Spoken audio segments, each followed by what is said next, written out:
আসসালামু আলাইকুম, রমজান মুবারক। কেমন আছেন সবাই? আশা করি আমার দূরের এবং কাছের, দেশের এবং বিদেশের সকল বন্ধুরা সুস্থ আছে, ভালো আছে এবং সবাই রোজা রাখতেছে।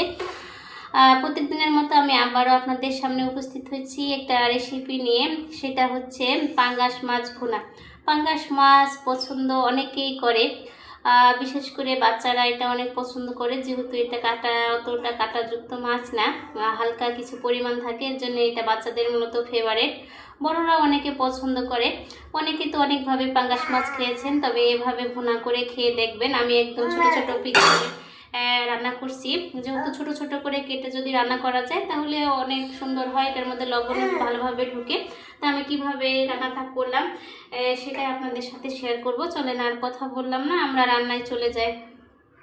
তার জন্য আমি পাঙ্গাস মাছগুলো ছোট ছোট পিস করে কেটে নিয়েছি, এবং যেহেতু পাঙ্গাস মাছ ওর জন্য একটু লেবু আর লবণ দিয়ে 10-15 মিনিট ভালোভাবে ম্যারিনেট করে রেখে ধুইছি, যাতে গন্ধটা না থাকে। দেখতে এখন আমার পরিষ্কার করা হয়ে গেছে।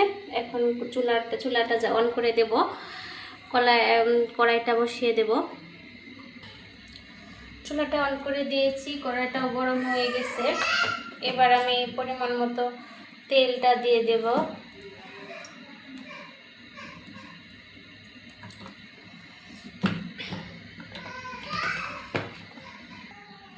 তেলটা গরম হয়ে গেছে, যে পেঁয়াজ কুচিগুলো এখন দিয়ে দেব,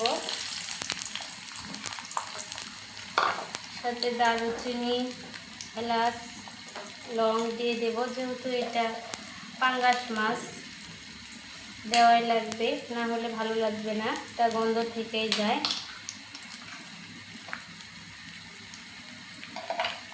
এখন ভালোভাবে ব্রাউন কালার করে ভেজে নেব আমি।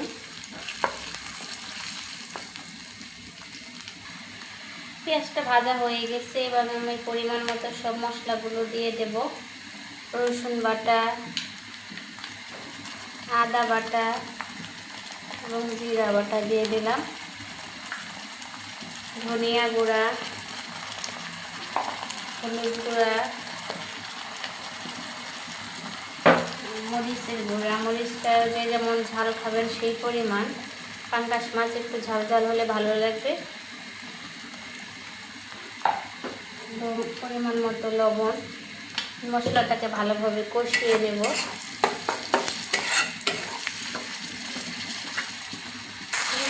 মশলাটা কষানো হয়ে গেছে, এবার আমি মাছগুলো দিয়ে দেব,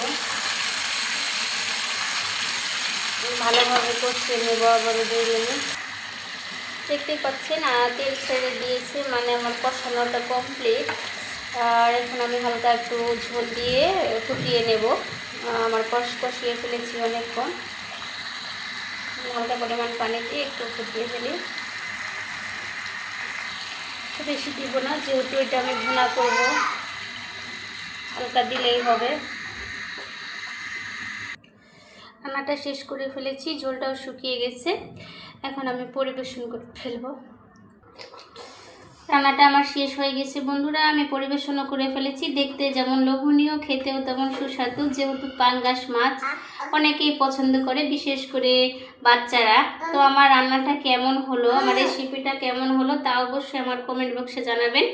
এবং যদি খুব ভালো লাগে তাহলে অবশ্যই আমার চ্যানেলটা সাবস্ক্রাইব করে দিবেন। আল্লাহ হাফেজ।